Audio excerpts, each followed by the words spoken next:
before we begin, I want to celebrate and acknowledge the traditional owners of the land, the owners and custodians, the Ngunnawal and Ngambri people, whose land was never ceded. So I want to welcome all of your excellencies, dignitaries, those who are going to stop talking while I'm talking would be appreciated.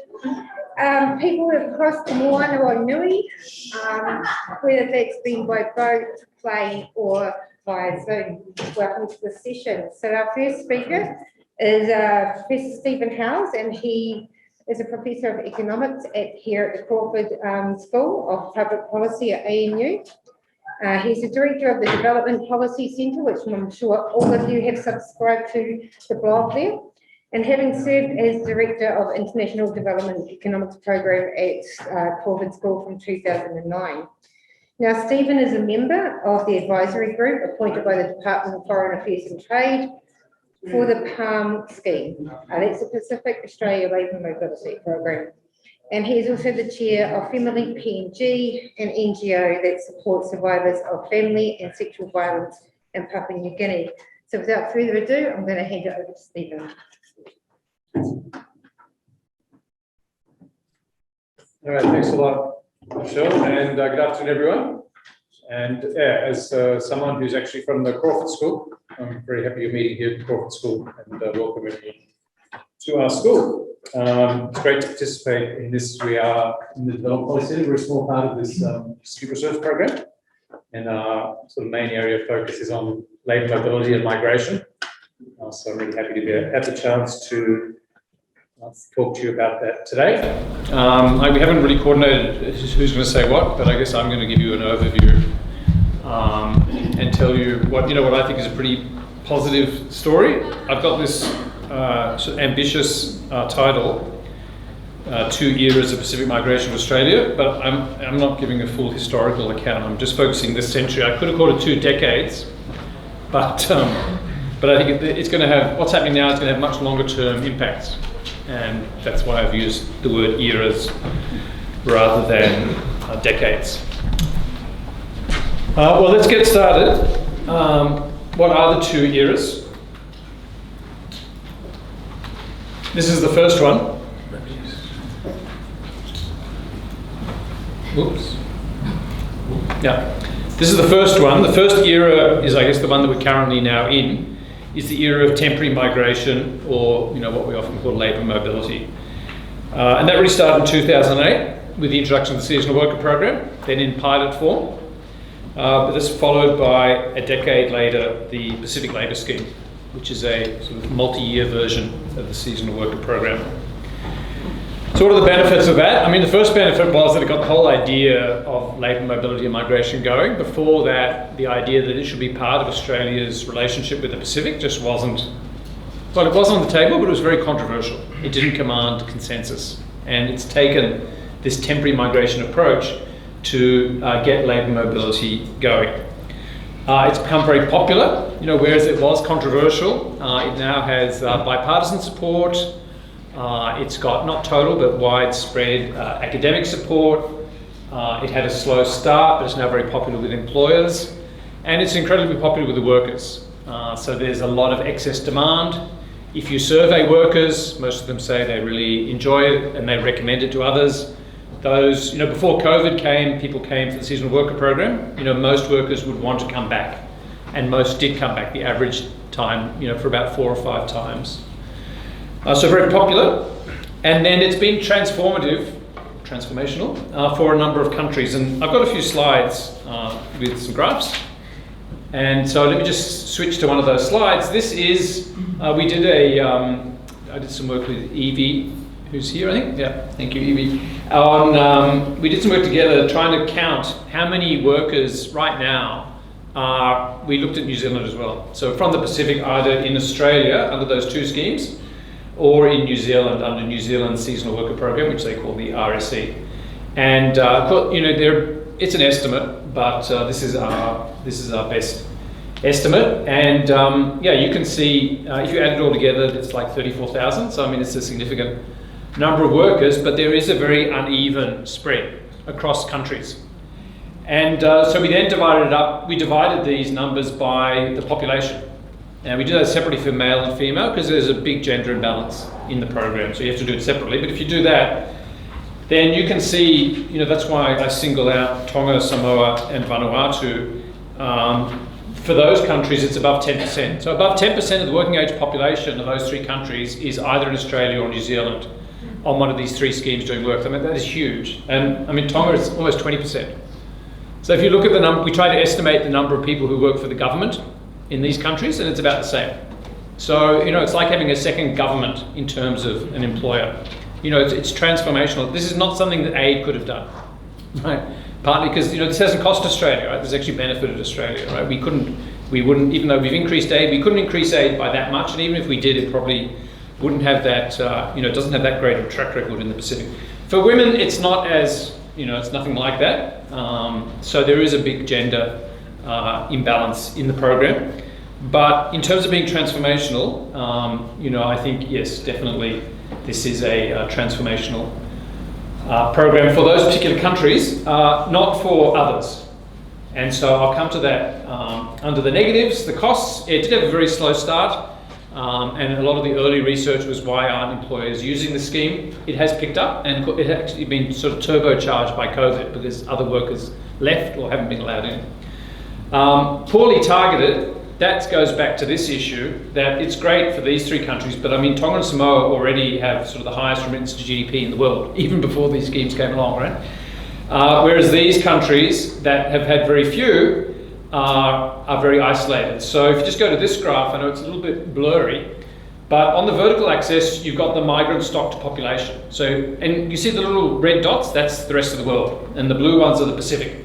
So Tonga and Samoa, they're like record holders, right? They are immigrant countries, right? And then, but if the ones where it's, right down the bottom, which don't have that diaspora, are Kiribati, Vanuatu, Solomons, Timor-Leste, PNG.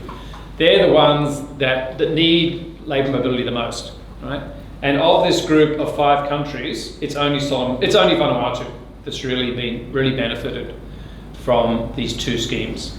So that's why I say it's been poorly targeted.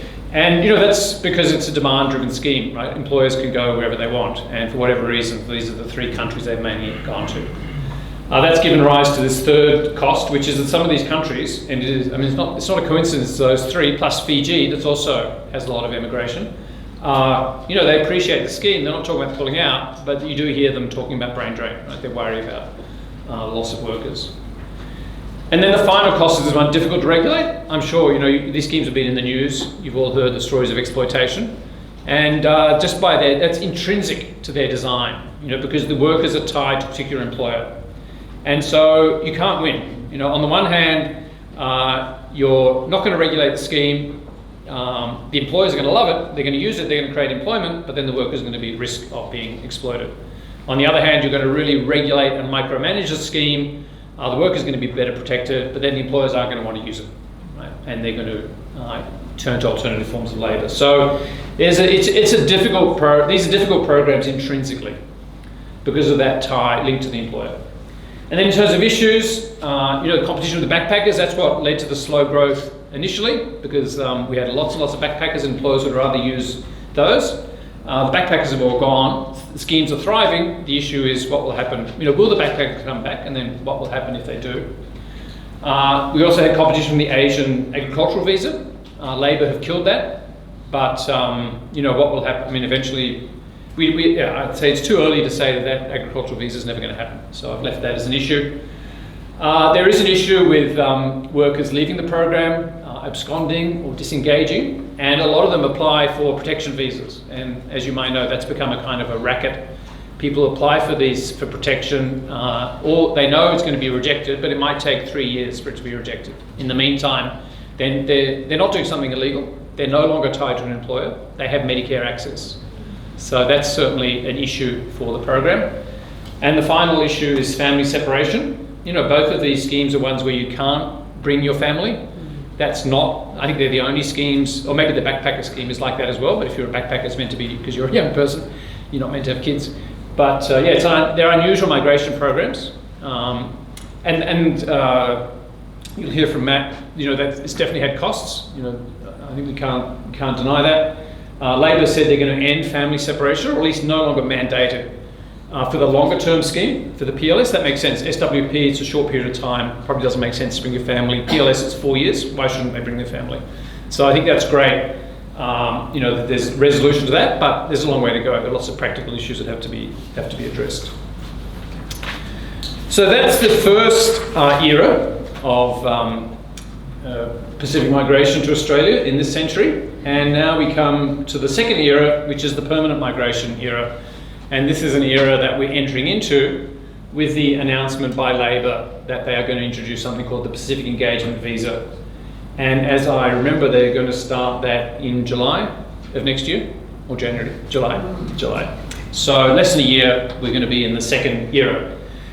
Of course, it's going to be a mixed era. It's not as if the first two schemes are going to go away, and in fact, they're on a growth trajectory. So we're going to be in a mixed era, no longer exclusively temporary migration, but a mix of temporary and permanent. This is a huge step forward, I think. And what are the benefits of that? Well, the first benefit is that it's well targeted, right? Because this is a scheme that operates with country quotas, right? So if you want to target those countries, those 5 that I mentioned, you can. You can, because you can just give them a greater quota. And Labor's already said, the basic principle is going to be pro rata. So bigger countries get a high percentage of the quotas. These are mainly the bigger countries, right? PNG is the giant, Timor-Leste is a bigger country, and Solomon Islands, not so much Kiribati. So you can target this visa. The second, it's straightforward. You're not linked to an employer, right? You have to get a job. You enter the lottery. If you're selected, you've got a certain number of months. It's based on the New Zealand scheme. You've got a certain number of months to get the job. But if you don't like that employer, if they're not treating you well, you can look for another employer. I mean, I agree. It's not automatic, but in print, you're no longer tied to the single employer. So I think it's a much more straightforward scheme. It will build up the diaspora, right? This is a permanent scheme, so it's going to be 3,000 is the number that might increase. You'd hope, but it's 3,000 the first year. The next year will be 6,000, right? And 9,000. Some might go back, but on the other hand, kids will be born. So it's actually going to increase further. It's going to accumulate over time. And building up that Pacific Island diaspora, I think, is a real need. And just to illustrate some of that here. Actually now we have the 2021 census, and some of us have been following this. I don't know if James Batley's here. He's done some work on this. We've done some work on this. Jonathan Pryke has. We just analysed the 2021 data. This is the share of Pacific Islanders in the Australia, this is the total number, and then the line is the share. It is an estimate because you don't get good data from the census on Indo-Fijians, right? Because a lot of them identify as Indian or South Asian. So we do estimate the number of Indo-Fijians. So again, it's an estimate, but I think it's a pretty good estimate. It's definitely growing in absolute terms, and it's growing as a percentage of the Australian population.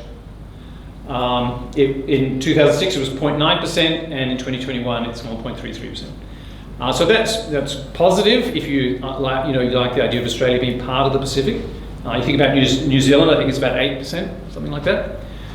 There's a long way to go, right? And we're only getting there very, very slowly. So this Pacific Engagement Visa will push up these numbers over time. And just going back to that targeting issue, it's very interesting if you look, how are these aggregates composed of by different countries, by different nationalities. So this is by ancestry again, right? This is the country associated with that ancestry. This is 2006, 2021. You can see some very interesting statistics, like not only Samoa, but even Tonga and even tiny Cook Islands. There are more Cook Islanders than Papua New Guineans in Australia, right? I mean, that is, I think, bizarre. It's good to have, all Pacific Islanders here, but it does show this is all, we've kind of outsourced our migration policy to New Zealand for the Pacific, because to some extent Fiji's also been more successful in accessing our skilled migration policy. But for the other countries, they get access to New Zealand citizenship. either automatically in the case of Cook Islands or over time in Samoa and Tonga, in the case of Samoans and Tongans, and then they move to Australia. And not only are there are many more Samoans, Tongans, Cook Islanders in Australia than, say, Papua New Guineans or East Timorese, but this is the ratio, right, from comparing 2021 to 2006. So it's growing more quickly, right? So Papua New Guinea is being left behind.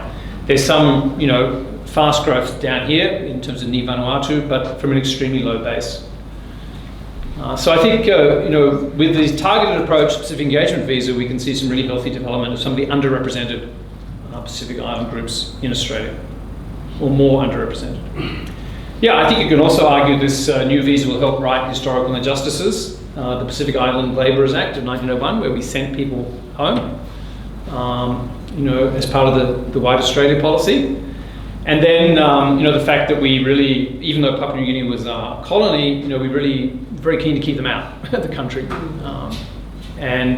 This, by giving them, because of their size, they should have most of the slots of this visa. I think it's a way to right that historical injustice. And then finally, it's going to be very popular, and these are my last set of slides, set of graphs. We did some work on the New Zealand visa, because the Australian one's going to be modelled on that. The New Zealand one is, they have a separate scheme for Samoans, and then they have the Pacific Access category for Fiji, Kiribati, Tonga and Tuvalu. This is, as I said, it's a lottery. This is the ratio of the number of people who apply to the number who are successful. And, it's incredibly popular. For Fiji, it's 70. So for every one slot, 70 people apply. Kiribati, it's 60. Samoa, Tonga, it's about 30. Tuvalu, it's less, but it's still getting close to 20. So it's a very popular program. And then this looks at it as the proportion of people who apply to the population of the country. So 20% of the population of Samoa applies every year to migrate to New Zealand under the Samoa quota. 20%. Tuvalu and Tonga about 8%. Kiribati about 4%. Fiji, because it's so big, even though it's very high demand, as a proportion of the population, still very small. But yeah, this is a very popular visa, so I think that it augurs well for its success. In terms of the issues, there are lots of things to discuss, and the government's designing the policy, and it'll be interesting to see what it looks like. Yeah, the biggest issue is how to set the quotas. I think I'm very keen, or strong advocate, they should stick to that pro rata principle. There are debates, should, if you're in the seasonal worker program, should you have special access to this scheme or the Pacific Labour Scheme? We can discuss that later. The second issue is how quickly do you provide welfare benefits? Do you become eligible for all benefits when you get off the plane, which is the case for a humanitarian visa? Or do you have to have a waiting time for, say, a couple of years, which is a sort of regular or non-humanitarian permanent resident? That's another interesting discussion. Of course, it's more costly if you provide benefits. On the other hand, the Australian economy will benefit from this scheme. A third issue is how to set education standards. In the New Zealand program, they have an English language test. You don't want to set the standard too high, because then you'll encourage them. Only the more skilled people will be able to come here, right? And then you'll have a high risk of brain drain. At the same time, a higher standard provides an incentive for people to go and get educated so they can apply for this visa. So that's an interesting issue to watch. Sorry, I just skipped over one benefit, which is that it'll help meet similar labour force needs. Not so much seasonal, but the sort of relatively less skilled occupations that we see the Pacific Labour Scheme meeting, which is meat processing, hospitality, aged care. We want to run a skilled migration program, but a lot of our labour shortages are not at the top end. We have shortages across the economy, and we're going to need immigrants from highly skilled through to low skilled, and I think it's much better to stress to obtain them through more permanent schemes rather than temporary ones. Okay, that's pretty much what I was going to say. Just to wrap up, Rochelle, have I still got time? Yeah. Just a few sort of thoughts, looking back, looking forward. I mean, it's interesting to think of the sequencing and why did we go temporary first and then permanent? You know, New Zealand actually went the other way. They had their permanent scheme well before they introduced the RSE. Whereas in Australia, having a Pacific window in our permanent migration regime has long been thought of as too radical. And so that was the mindset. You know, we could kind of tinker with our temporary migration scheme, but it would be a step too far to have a Pacific window in our permanent migration regime. I mean, that was based on this idea that our permanent migration regime is non-discriminatory, you know, and that was like a sacred cow. We couldn't touch that. Of course, I mean, that's, it's a myth, right? Because if you're a New Zealander, you can come to Australia and you can live here for as long as you want. I mean, technically, you're not a permanent migrant, you know, and there are some welfare benefits that you're not entitled to. But, you know, in the everyday sense of the word, yes, any New Zealander can come to Australia and live here permanently. So the idea that we had a non-discriminatory permanent migration regime, I think, was always a very flawed idea, but it did keep this Pacific window in the too radical basket for a long time. And I think it's with the success of the temporary schemes that's kind of opened the door for other approaches. And of course, the rise of China and strategic competition with China that has pushed this agenda forward. And then, as I mentioned, the temporary schemes have been transformational, particularly for these three countries, Vanuatu, Samoa and Tonga, where they've become such a huge employer, especially the male workforce. And so the question I want to leave you with is, will the Pacific Engagement Visa have the same effect on the other countries of the Pacific that need migration opportunities but that haven't been able to benefit that much from the temporary schemes? On the one hand, these countries do tend to be bigger countries, so it's going to be harder to have that impact. On the other hand, you know, the PEV is a permanent scheme, so the numbers will accumulate over time. Plus, we know that once you have a bigger diaspora, you know, that opens up other migration pathways, because you then have the family links and you can help others come in, not necessarily through a Pacific visa, but through Australia's general migration regime. So this will be, I think, the big question that we look forward to following in the coming decade, or as I've called it, in this new era.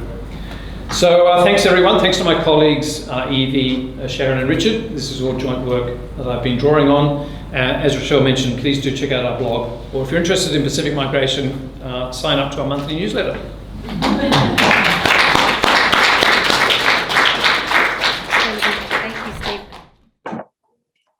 Thank you, Stephen. That segues into our next speaker, Ms. Akka Rimon, who actually approached me a couple of years ago saying, Rochelle, will Australia do something like a Pacific Access category? Little did she know when she started her PhD this year that Labor would come up with this new policy. So Akka is a PhD candidate at the Department of Pacific Affairs, and she is one of 3 inaugural recipients of the Australia Pacific Security College PhD Scholarship Awards, and her research explores labour migration as an economic adaptation to climate-induced displacement in the Pacific. So she's here today to provide a small island perspective from Kiribati. And prior to commencing her candidature, she has wonderful experience in so many areas. She served in the government of Kiribati as senior administration officer for 13 years. And in 2013, she was appointed secretary to the Ministry of Foreign Affairs and Immigration before joining the World Bank. But I'm going to how exciting it is to begin afternoon tea with this discussion on migration. And I just want to say at the outset how difficult it has been for a Pacific Islander like myself to try and gauge discussions, about making informed future options about migration. And it's one that I'm not proud of, but one that I feel that, I want to acknowledge my positionality as well, in that I work with a government that looked into the migration with dignity policy, and we felt that it is extremely important that we do, the prophets of our time, the scientists have spoken, and the IPCC is giving us the warning. So I think it would be a remiss for us if we didn't do anything. So building on the presentation that we heard previously, I want to say that I am going to focus on the second wave of migration, the Pacific Engagement Visa, but particularly on the case of my country, Kiribati. So I'm going to narrow down and say, yes, Stephen, you have highlighted us to be one of the low mobility countries, but why is this visa extremely important to us? So bear with me and I'll take you on a journey, and we're going to go on this canoe.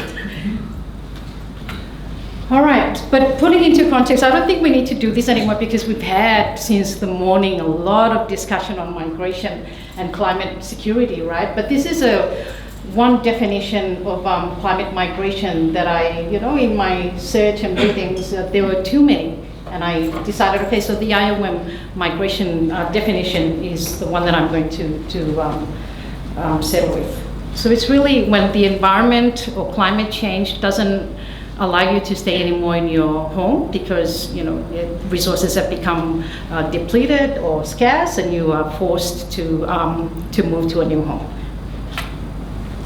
I also want to take you back to history. So why is this so important to us? It's not just the UN and the COP meetings of raising the red flags to us about this, but it also required some really small islands in the world to sort of take the scene on the international stage and say, you're not listening enough to us. Yes, we understand that terrorism is a problem in the world, but climate change, we need to do something quickly. So 3 of my favorite pictures.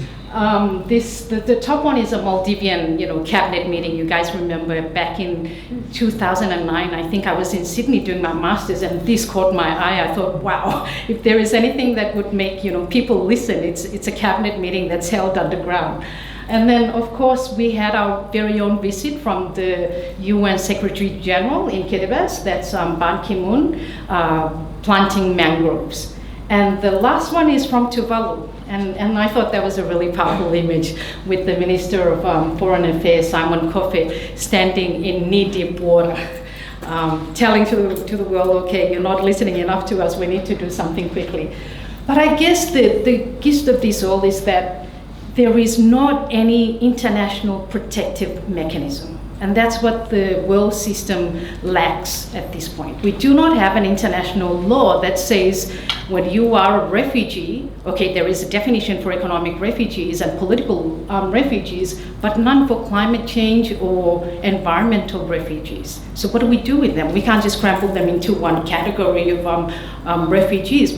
This is a problem, and this is why it's quite urgent for me to address.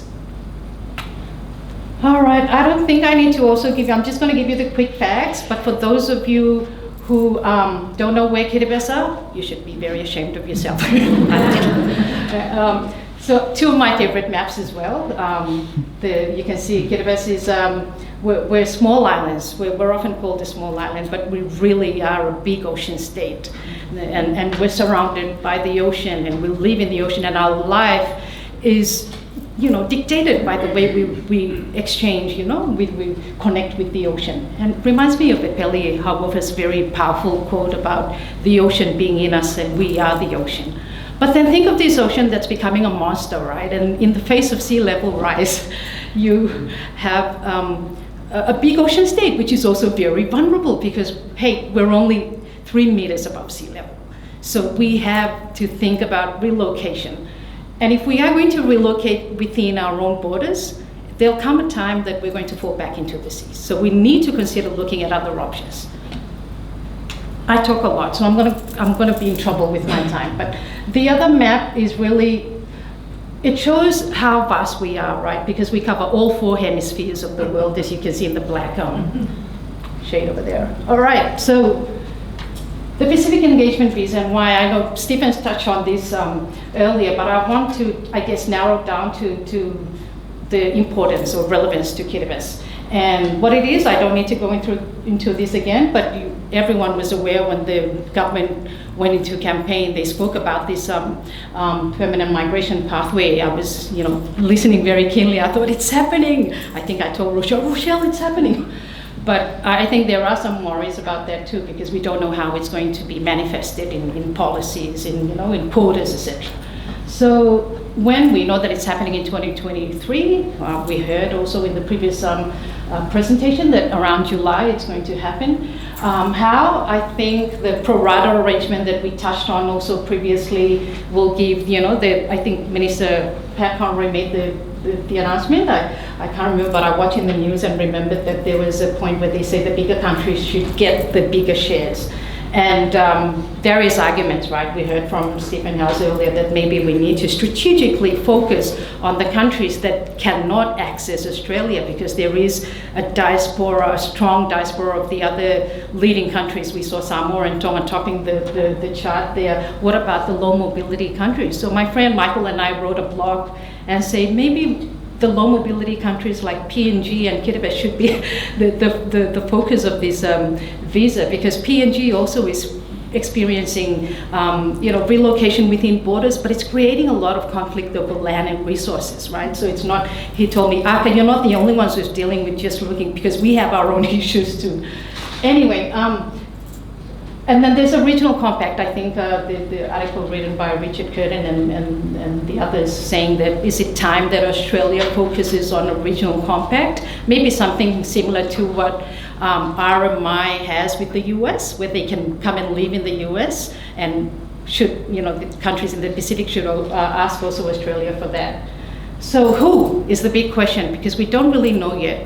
And we've been, wanting to hear how this will be rolled out in the plan that the Australian government will introduce and say maybe, okay, Fiji, you need to get, the bulk of the visas, and Kiribati, because you don't have experience, will still put you at the bottom of the table. We don't know yet, and I'm still monitoring the development very carefully. All right, so why is it critical for a small island? It creates a pathway for migration in a world where there is no international law. So I spoke about this at the beginning. We're the front lines of climate change, and I think we need to move quickly on how we look into the informed options, because these options are limited for us. I also believe it aligns to the Boy Declaration, which underscores security of a Pacific region, in particular the small island and most vulnerable countries. And then, it promotes a win-win relationship, because we're bringing in skills and at the same time sending money home to our families.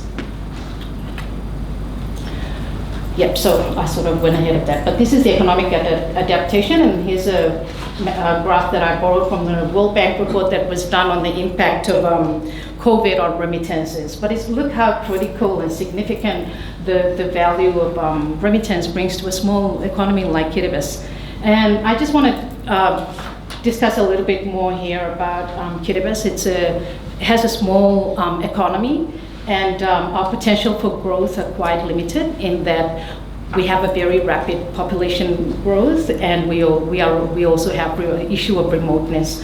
When we talk about remoteness, we talk about remoteness within our own borders, because we're dispersed over a vast, ocean area, and of course, remoteness to the outside world, to the market, international.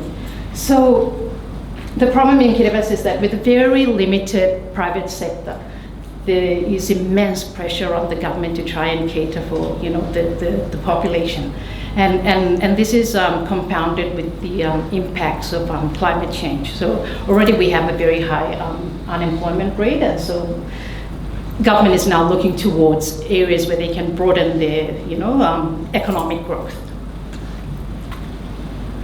I said a little bit about that, remittances, but I guess I just want to flag the role that the seafaring industry has played to Kiribati for over 20 years. I was looking at some of the graphs that Maria Borovnica provided, and it shows, this is the also from the World Bank report, but look at the rate for Kiribati in terms of remittances, a little under 16% contribution to living standards. Okay, 5 minutes, yes.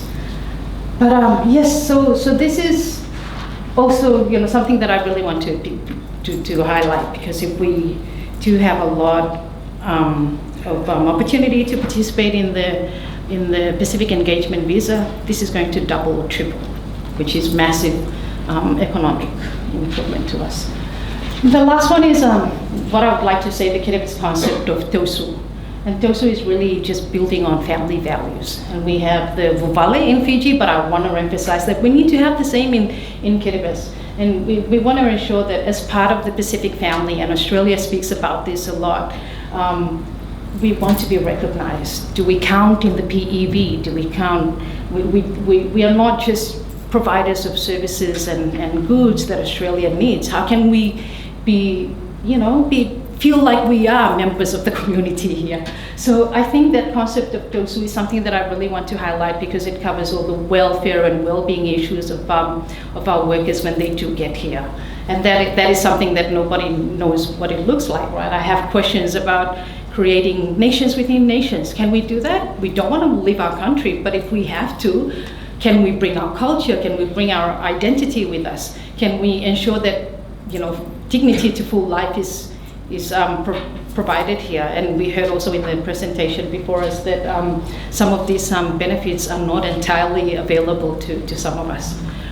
All right, so I'm going to quickly just go through the other slides because I'm afraid I'm running out of time, but this is, it corresponds, the PEV also corresponds to migration with dignity. And I said at the beginning how the government of Kiribati under the Tong administration at that time said we need to do something because I don't want my people to end up as refugees, because nobody wants to take responsibility for refugees. You don't want to end up at a country and be a burden. You want people to take you in for your skills, what you can contribute to the economic development of that country. So these are some Kiribati workers in the aged care. For me, this is what the migration looks like, right? The new wave of migration looks like. That's the face of it. There's a Kiribati young lady looking after an elderly Australian woman, and in the picture below, integration between all these workers. They get together for church, etc. So we do have the ability to build a better model than the Pacific, the Access category in New Zealand. So I maybe just say here that is it enough, right? The Pacific Island countries will view the Pacific Engagement Visa as an economic green pasture, but for the smaller islands, it really is a lifeline because it's going to provide that sort of protective mechanism, to be able to migrate and build a future for our children and children's children in a current state of political system where there is none. What are the gaps? I want to go back 3 weeks ago when the Australian government passed its Climate Act 2022.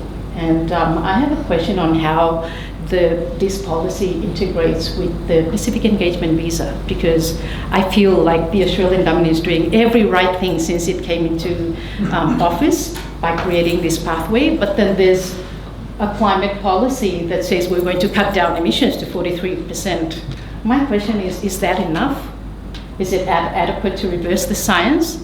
I don't think so. And will it stop sea levels from rising? I also don't think so. And then there's a question that nobody wants to touch on, loss and damage. Will it compensate for loss and damage? Because we're living with these existential threats of climate change. I also don't know. So a disconnect also that I want to highlight is with the workers already in Australia, because I think this is the strength of this new migration pathway. But I don't seem to feel that they are being consulted or considered in the process. It just sounds to me like it's a new visa, new applicants will come in from all over the Pacific. But what happens to the people who have made the first wave of migration work, right? We heard how the numbers have grown in the previous presentation. But how are they factored in here? Are they going to count? Now the Pacific, the PALM, Pacific Australia Labour Mobility Program, when they, when they changed into the PALM, I asked what's the difference, because they had the PLS and the SWP.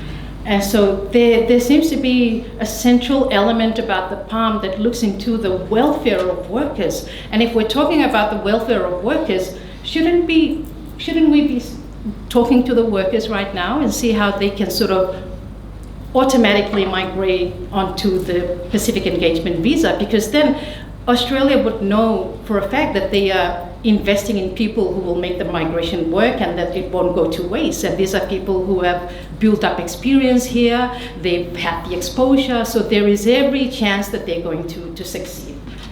So then the last point I wanted to say is it's not clear if the migration pathway also is going to form part of the climate solution problem for small islands.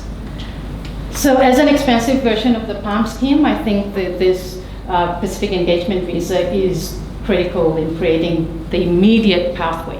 And when I say immediate, we heard this morning about climate financing and Australia's support to the Pacific, but hey, these things are hard to see on the ground. It's hard to see tangible outputs on the ground. Imagine the difficulty of working with a government team that needs to access funds from the Green Climate Fund, and we're told you don't have the readiness. That's not fair. We're the ones most vulnerable to climate. We need to access these funds, but then we don't have the capacity to do so. And this is why I think maybe this is where the attention should be. Maybe this is, I'm not saying we're going to encourage as much migration as possible, but it's just one model in a big puzzle that can provide a solution to, or an option to the problem. And I'm going to stop there. Thank you so much. So I want to introduce my next guest, Ms. Tanya Pouwhare. She's coming from the New Zealand Ethical Employers. She's the CEO of New Zealand Ethical Employers, which is an organisation adding value to families and communities by guiding and supporting the members, employers, to raise employment standards, to create rights-respecting environments, to put people at the heart of their businesses. And Tanya believes that, so I was going to call you Tracy because it's a joke between us. Tanya believes that together we can foster an employment environment that advances the safety, security and welfare of all people, something very central to my heart when it comes to Pacific migration programs. She's 21 years experience in broadcasting and documentary television production and provides her with rich insights to the diverse experiences of thousands of New Zealanders. And since 2003, she's also owned and managed a vineyard in Marlborough and was the operations manager for her family's labour supply business for 8 years. And she offers a unique perspective of being both a grower and employer of seasonal labour. Thank you so much. My goodness. Tēnā koutou katoa. My name is Tanya Pouwhare. Firstly, I would like to acknowledge the Ngunnawal people who are the traditional custodians of the land in which we're meeting today and pay respect to the elders of the Ngunnawal Nation, both past and present, and extend this respect to all Aboriginal and Torres Strait Islander peoples in attendance, both in person and online. Secondly, a massive thank you to our Pacific families for hugging and kissing your sons and daughters and sending them across the ditches to us over the last couple of decades, because we would never have been able to have the impressive growth through our viticulture and horticultural industries in Australia and New Zealand without you doing that. So thank you very much. Ngā mihi nui ki ako. A huge gratitude from us to you, thank you. And if I'm just gonna, I'm a single mum of a 6-year-old and I live in New Zealand, and I'm heading back to New Zealand tomorrow morning at 6 o'clock in the morning.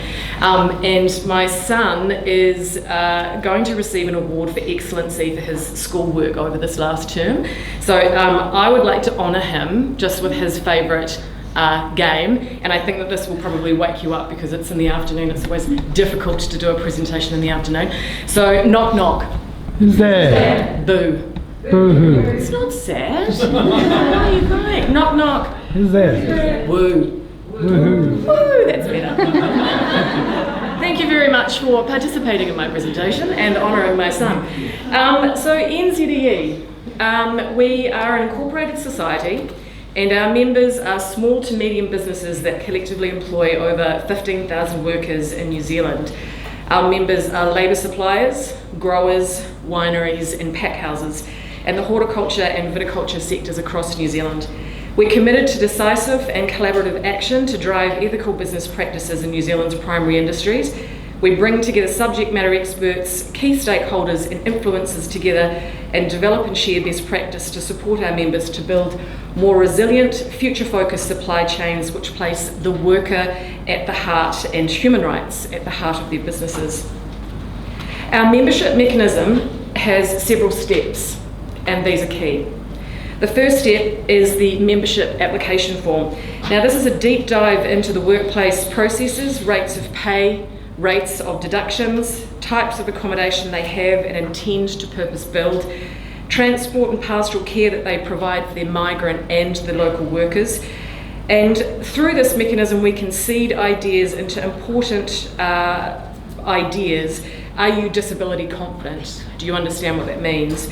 What cultural bias training have you done in the last 12 months? The second step we use, AIM CRI. That's an independent, third-party specialist investigative service. Their expertise is in criminal, employment, corporate and regulatory compliance, and they front-end vet every member of NZEE. This membership vetting investigation covers their company background, company structure, management systems, associations, and includes a one-to-one phone call with an interviewer between the applicant and their lead investigator. Any applicant assessed as higher than low are considered at a board meeting, and our third step, depending on the severity of risk, applicants can then be offered an opportunity to rectify the issues that were uncovered in that investigation. NZEE has identified a number of organisations who are aligned and share a rights-respecting mindset to carry out a gap analysis of their systems and processes, so that declined applicant then has the opportunity to work with them to rectify those issues in order for the applicant to then reapply for membership. The fourth step, once approved, each employer then commits to embed our human rights policy and workplace standards into the daily running of their business.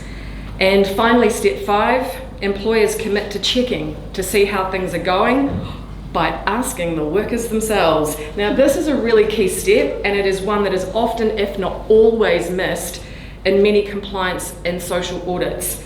Ask Your Team have created a tool to give all workers a voice. It is currently the only tool of its kind in the world. It takes about an hour for employers to set it up and 5 minutes for the workers to complete. The worker clicks on a QR code and fills out a questionnaire, at the moment 35 questions based on international labour laws and also contextualised for New Zealand. It's anonymous. They can do it on their phone or on a tablet. There's no chance of retaliation.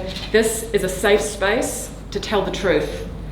The employer then works through the aggregated data at the end of the survey and finds places that they as a business can do better. Then NZEE supports them to improve. They then let their workers know where the improvement is happening, and that crucial step builds trust in the whole system. The workers then believe the employer is honest when they say, "How can I do better?" Our human rights policy for NZEE is based on the UNGPs, which requires businesses to respect human rights, and if they find that they're doing harm either directly or indirectly, they commit to fixing it or mitigating the risk of it occurring again. How do we know if we're doing harm? Due diligence. You must lift some stones up and find out what's underneath. And I applaud the leadership and the courage of our members. They've shown, not because they were told to do it, we don't have modern day legislation yet, but because they know that it's the right thing to do and they want to do it. Some employers become members of NZEE because they have no idea where to start, and some are doing things well. Every business is on a journey, and continuous improvement is needed for even those best performers. NZEE's objective is to provide the systems, support, information, education channels, templates, policies, and even an Excel spreadsheet if required, to demonstrate those ethical practices. A new normal is now the byword for greater trust, accountability, and transparency being demanded by consumers globally. So whether you're selling togs, a t-shirt, or a tomato, simply put, ethical employment is the future. Employers, you either get on the train or you are going to be left behind. Employers need to be willing to get outside their comfort zone and adapt their skills and mindsets to the new world in front of them. This takes time and practice, but you can get there. There are some who think that respecting and fulfilling human rights is primarily the responsibility of state authorities, the government. I beg to differ. You don't get to Perth by sitting on the road sign, and you don't move a wheel simply by understanding how it works. Legislation, your deeds, words on the paper on their own don't change things. An act or process through which something becomes different. It's an action. Action changes things. Employers picking it up and understanding the what and the why in the Excel spreadsheet, the how, to implement changes things. Employers' actions will create the change we need. We do have limits as employers. We can't change the whole world overnight, but we can join up and work really hard and smart to create an amazing corner of it. The private sector can have a transformational impact on people's lives, both as a creator of jobs and producer of goods and services that people use. An employer has the privilege and responsibility, directly and indirectly, via their position in leadership, to influence the lives of tens, hundreds, or even thousands of people. Exploitation and trafficking in persons are abhorrent crimes, and rightly, those criminals convicted of those offences receive significant punishment in terms of prison, fines, forfeiture of property and cash assets. We need robust processes in place to uncover this, to shine a light on it and to remove it from the shadows. But just as urgently, we need to support and shine a light as bright on those good employers. Recognise and reward best practice. We must support employers with the right information, with the right education, trusted frameworks. We need to hold each other accountable in this living, breathing ecosystem for meaningful change to occur. We each have a role in that's equally important, and please remember the worker's voice. Although it is unfortunate to say so, as we have heard over the last day, corruption can be a feature of South Pacific life. It's pervasive, endemic, and oftenly culturally rooted. But now, that is aggravated by the presence of external actors intent on securing material or political advantage. A Transparency New Zealand report released at the end of 2021 surveyed over 6,000 people across 10 countries and territories of the Pacific, and found that not only do people believe corruption is rife, but many have experienced it firsthand. Won't come as any surprise today. The responsibility to do no harm is a shared one, and in our context of labour mobility, this starts with recruitment. COVID-19 has increased workers' vulnerability, and this may mean that they are more willing to pay recruitment fees, accept unsafe working conditions or poor terms of employment. With the growing need for workers in both New Zealand and Australia, new agents or recruiters could appoint quickly or begin supplying workers to a new employer, a new sector or a new country without taking the care to provide enough information to each worker before they accept a new job offer. This may increase risks of non-compliance as well as the potential for bias of discrimination. I've personally heard the comment, we just need to get more bodies on the plane.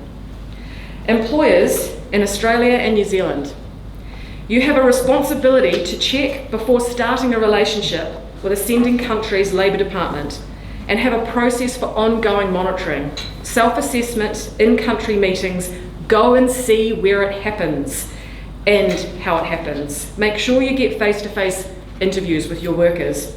It's your duty to check that your agent and sub-agents have the appropriate licence to trade, and you need to make sure that you have an appropriate contract and service level agreement in place that clearly stipulates that no one is being paid directly or indirectly by the worker or their family for the opportunity to work for you. We need to ensure that the recruitment processes and then the pre-departure orientation training includes clear information on the destination country and provisions and protections for those workers in their new employment. An informed decision when accepting a job offer requires a high level of recruitment transparency, and workers need to have it in a language that they understand. I won't read through this because I've got 5 minutes to go.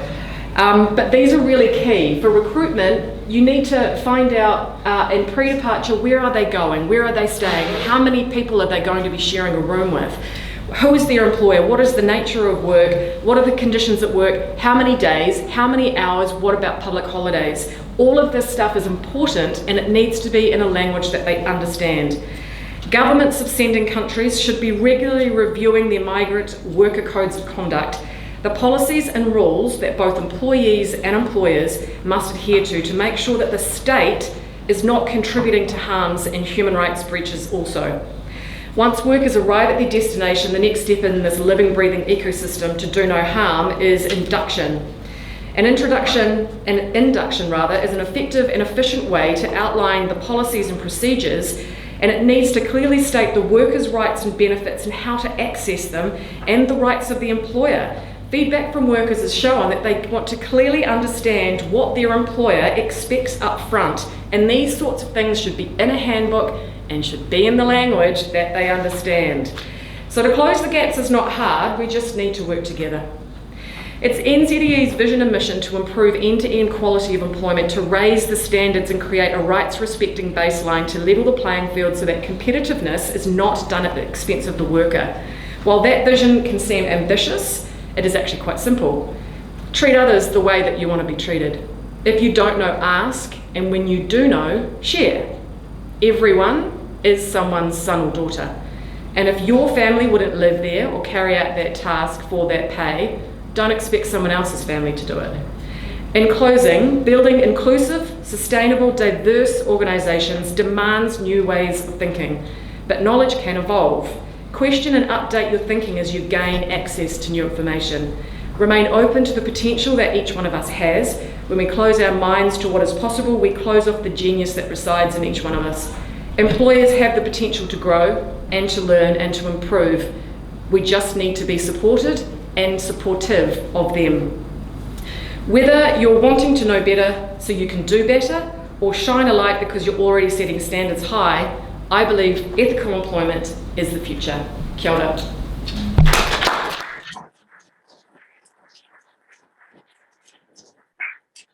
Ngā nui, Tanya, that was really, really great. Stop it. She's giving me a hard time. I picked up some Australian accent, apparently. So anyway, that's really great, and especially in the light of the fact that we have doubled the number of workers here in Australia. New Zealand is re-looking at what they're doing in terms of numbers, and of course, a new migration program coming through, and who are they going to be employed to by? And sorry if I'm going to go on here, but if we're saying that they're our family, as Tanya just said, let's treat them like our family. So our last guest is Matt Withers, about to talk about family, funny enough. So Matt joined the School of Sociology at ANU in 2022, but I've been working with Matt, and he's on a panel of one of our other labour mobility PhD students. So he was at Macquarie University, he's been at Toronto, and his research critically examines various aspects of the relationship between temporary labour schemes and the development across Asia Pacific region, with a focus on Sri Lanka and the Pacific Islands countries. In his first book, Sri Lanka's Remittance Economy, addresses the limitations of remittances as a form of development capital, and his current research, which I love, situates the gendered care implications of the transnational family separation within the migration development debate. It's quite a mouthful. Good afternoon, everyone. As Rochelle mentions, my name's Matt Withers, and I'm going to be talking today about my paper entitled Lost in Space and Time, Transnational Family Life in the Palm Scheme. And what I'm going to be covering over the next, what should be hopefully 15 minutes, is a bit of information about family separation in the Palm Scheme, but specifically the implications both for migrant households and also implications for the scheme administration more broadly, focusing on a few limited conclusions and future directions in research that I'll hopefully be undertaking in addressing some of these issues. The first thing I was going to do is to preface a little bit about the Palm Scheme. I think in the interest of time that's probably unnecessary. I think most of you know the basics to do with the seasonal worker program and the Pacific Labour Scheme. The one thing I will draw attention to is with the Pacific Labour Scheme in particular, the extension of the period of duration of migration from 9 months to 4 years. without at the same time making additional provisions as of yet for family accompaniment within the scheme. So we're talking necessarily about a very extended period of separation within the Pacific Labour Scheme in particular. So the Pacific Labour Scheme is in many respects Australia's first true guest worker scheme. In sort of superficial, or it bears superficial similarity to other temporary labour migration guest worker schemes in West Asia, in the Persian Gulf, in East Asia, in countries like Taiwan and Hong Kong, and across Southeast Asia, such as in Singapore and in Malaysia. The international literature on guest worker schemes of this kind do situate the very negative implications associated with transnational family separation for migrant households who are participating in such schemes, such as being the case in Sri Lanka as well as in the Philippines. So this is my entry point into considering the PALM scheme, is how these transnational or experiences of transnational family separation play out. And one of the most sort of striking things really about the PALM scheme in general is how fragmented it is as a labour migration programme. As of 2021, migrant workers were situated across over 100 different sites around rural and regional Australia, and also come from 10 different countries. So between those various combinations, you have a lot of spatial, temporal reconfiguration of life that occurs throughout participation in the scheme.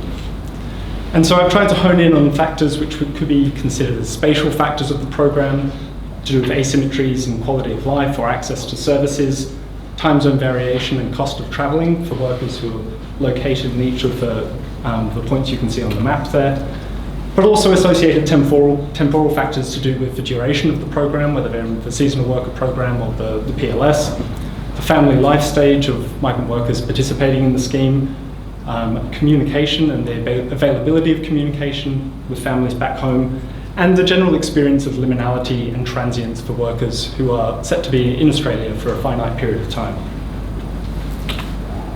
And so across both these spatial and temporal factors, we see varying experiences across the programme in terms of dislocation and disconnection.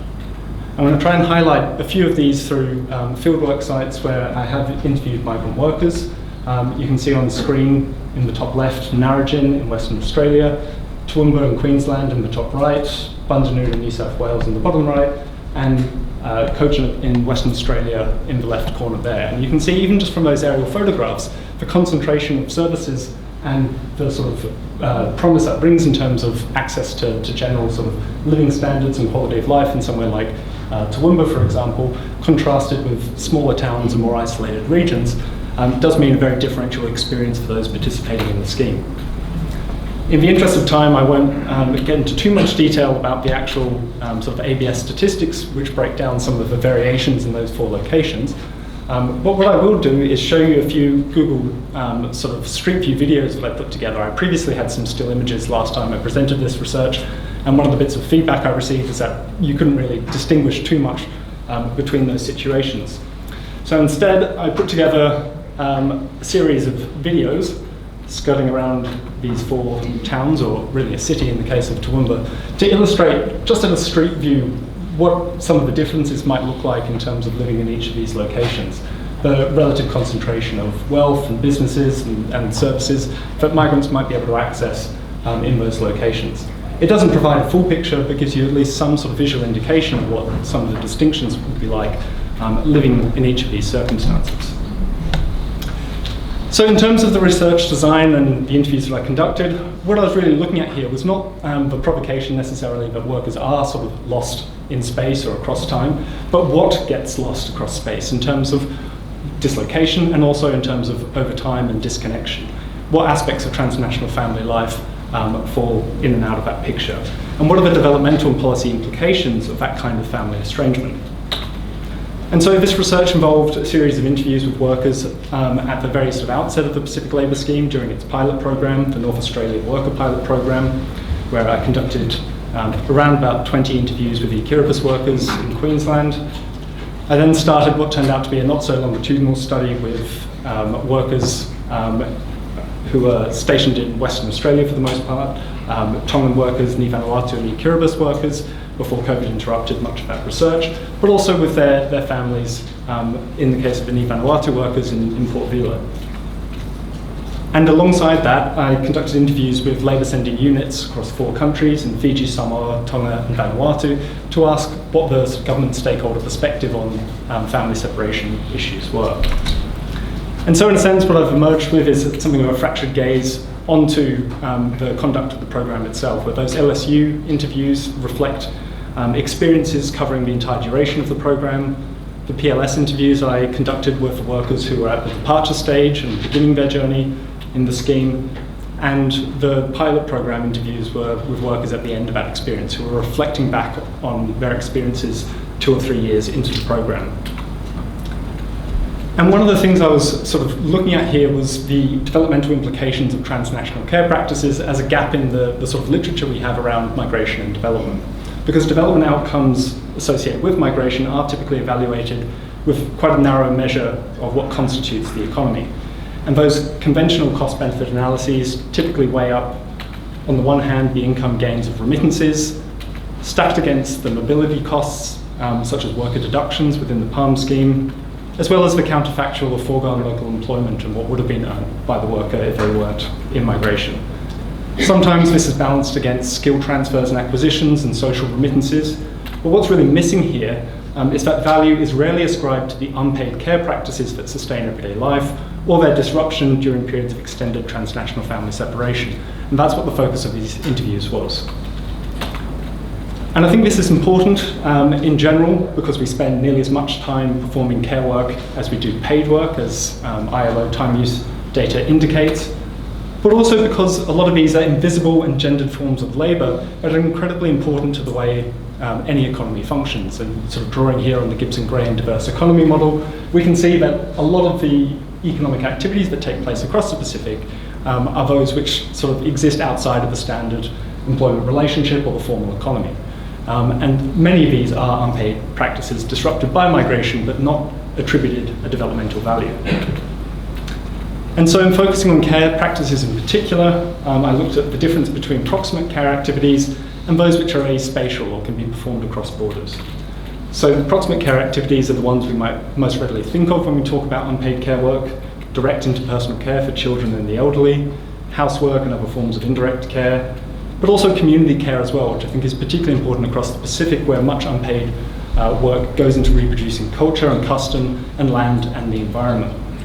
And these are all disrupted by migration in a way that they cannot be replaced when a migrant worker leaves. On the other hand, we have forms of aspatial care roles, such as emotional responsibilities, moral responsibilities, such as meeting social expectations and performing gender roles. And these are activities which can and sometimes do sort of continue across borders, although there is continuity and change in the way that these forms of care roles and relationships play out in the PALM scheme as well, as the next few quotes should demonstrate. So in terms of change, some of the interviewees I spoke to said, he said it's hard. Last time he said, now I know that washing and cooking and cleaning dishes is so hard. It's a hard job. Taking care of the kids to go to school, everything is hard. But we always complain, I work hard here also. Another said, yeah, she lives with them, she sleeps with them and does everything. My friends take my eldest to school, but my nanny picks him up and then brings him home, and was talking about in her instance how she recruited the substitute care of a domestic worker in country to replace the kinds of child caring that she was giving prior to her migration. And another said, I just want him to go to school again because maybe I'm not here, he just loses control. And my husband, he's not his father, so sometimes they're not in a good relationship, reflecting on the difficulties of maintaining those parental relationships at a distance. In terms of continuity, however, others mentioned to me, it's not right to leave my kids with someone else, even my immediate family, it's just not right. I have a responsibility, it's my obligation to really take care of my sons, and with that age group, that they are young. And this is from a worker who actually decided not to migrate on the basis of wanting to be present and provide that kind of direct care for her children. Another mentioned it's better to have video contact rather than only a call over the phone, because you can see the changes. For me, honestly, I can tell the changes for my kids, the way they speak, the way they act, how demanding they are, and new developments for them. And in this sense, they were reflecting on a positive experience of being able to use sort of face-to-face video calls to maintain relationships with their children. But I sense that there's also, in the background there, a slightly more sort of pessimistic note of missing some of those milestones and sort of stages of development with their children. And these effects also extended to the maintenance of personal relationships too, and I won't go through and read out all of these quotes in the interest of time. But between the workers who I interviewed, there are common patterns of those who were able to maintain their relationships, others who encountered severe limitations, and those who had relationship breakdowns during the period. I'll read maybe one quote from each, but one mentions in terms of being able to maintain these relationships, the truth is it's very hard for me and her for us to separate like this for 3 years, but when we're thinking about getting 1 month's leave, it's good for us. We're thinking for her to come and visit me with a tourist visa, but with the technology, everything is easy, we get to video chat every night, it's good. And this was a young worker in WA who was talking about his relationship with his partner, but they didn't have children, and it was just maintaining their personal relationship. In terms of limitations, these seem to be associated with the location of the worker, but also the cost of travel and family size and what it means to have family visit or to be able to return home, as well as policy constraints on accompaniment and how long the partners could visit for. One mentioned, yes, and why not us? Why are we still asking? We keep asking, but not like the other workmates. They're here with their family and they're happy because they're together with their family. Not like us, we are far from them. And they were reflecting on the fact that their co-workers on different visas were able to have family accompaniment where that was not provided under the terms of the PLS. And lastly, there were instances in which relationships broke down. One participant mentioned it's a cruel scheme, one partner goes and the other one stays.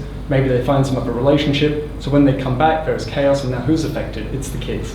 Young couples where they have no kids and whatnot, it's fine. Maybe you can do that, but not for families.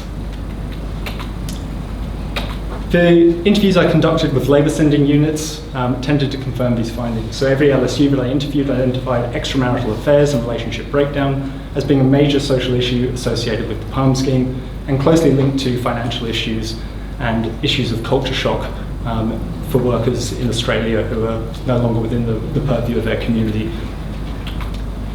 One mentioned that at the end of the day, you'll have seasonal workers who become seasonal parents or seasonal spouses at this end. And I thought that was a very telling quote in summarising the overall experience. I did try to sort of thematically cross-code some of those findings around where mentions in the interviews intersected, and the outcome of that was seeing that extramarital affairs, or EMAs as they were universally referred to because they were so common, intersected primarily with financial problems and with cultural and behavioural issues as they were categorised, but also that there were certain concerns to do with the welfare of children and the caring practices, which related again to finances, but also to gender and instances of extended family separation. That these were seen as more common problems during COVID, but also within the longer term Pacific Labour Scheme relative to the seasonal worker program, where return visits were built in. The LSUs also face significant capacity constraints in responding to these issues associated with family separation. Staff were not trained to respond to situations of acute distress. Handling social and family issues was identified as redirecting time and resources away from LSU duties, and these were offices that were already under severe constraints in their general operation. One staff member mentioned, to be honest, most of us are not trained to handle these kinds of situations, and I'm conscious of the fact that if the situation escalates and we say something wrong, it could lead down a more destructive path, like people trying to take their own lives. And there's acute awareness that you actually needed trained counsellors in these situations, not government staff members whose main job is deploying workers, rather than dealing with sensitive family situations. So those participants identified the need to better support families and communities in pre-departure stages, but also throughout the duration of labour mobility. So my limited conclusions from what was a fairly fractured study in the end was that much can be lost across space and over time. It can relate to care practices, relationships, and also the resources of labour sending units. Transnational family separation is not just a social issue in this sense, but it's also a matter of economics and sustainable development as well. And that was the sort of key focus that emerged from those interviews, that unpaid care practices are essential in sustaining everyday life, but relationship breakdowns can have far-reaching consequences for families, and that labour sending units do not have capacity to manage family issues alongside scheme administration. We also know that these outcomes are not experienced evenly across the PALM scheme, and they vary significantly by spatio-temporal factors and household differences, which can relate to the duration of separation, the locations of workers in Australia and their families in the Pacific, in terms of the ability to travel home and the cost of doing so, And the composition, life stages, and personal circumstances of migrant families all produce different effects in terms of maintaining those relationships. So all of these considerations make the Australian government support for family accompaniment within the PLS a very welcome and important policy shift, but it needs to be done correctly. And the quote which came to mind was a very well-trodden one by the Swiss playwright Max Frisch, who, on reflecting on Switzerland's then guest worker program, said, "We wanted workers, but we got people instead." And I think that really captures the fact that migration it's a messy program. People will have relationship breakdowns, they'll start new relationships, all sorts of things are going to happen in long-term migration programs, and we need policies that actually reflect and accommodate life itself and not just labour.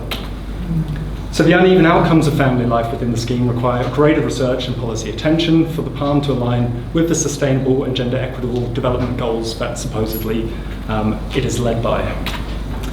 And I think this needs to be a greater focus on outcomes that may worsen gendered inequalities in the performance of unpaid care and domestic work, displacement of labour that supports sustainable land management and climate adaptation, and cultural practices and traditions that bind communities and how these are affected by the migration process, the curbing of repeat long-term migration to reduce harm to families and children, and development policies that invest in industries and skills to support locally available decent work in the Pacific as an alternative and a complement to migration itself, and that migration shouldn't be seen as the only pathway towards development for the Pacific, however large of a challenge that may be. So I'm going to leave things there, and also with a slight plug for a book that's about to be released by two of my colleagues, Kirsty Petru and John Connell, which touches on some of these issues and a great deal more as well, so something to look out for.